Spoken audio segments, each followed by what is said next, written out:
National Weather Service in Detroit, Pontiac has issued a severe thunderstorm warning for Macomb County, southern St. Clair County, until 9 p.m. At 7:57 p.m., severe thunderstorms were located along a line extending from Elmont to Rochester and moving east at 55 miles per hour. Hazard, 60 miles per hour wind gusts and penny-size hail. Source, radar indicated. Impact, expect damage to roofs, siding and trees. Severe thunderstorms will be near Allenton and Utica around 8:05 p.m. Purville and Riley Center around 8:10 p.m. Memphis and Mount Clemens around 8:15 p.m.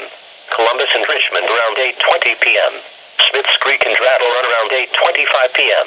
Marysville and Pool Beach around 8:30 p.m. The warning includes areas surrounding these locations: Sterling Heights, St. Clair, Romeo, Richmond, New Baltimore, Mount Clemens, Memphis, Marysville, Marine City, Macomb Township, Harsons Island, Armada, Algonac.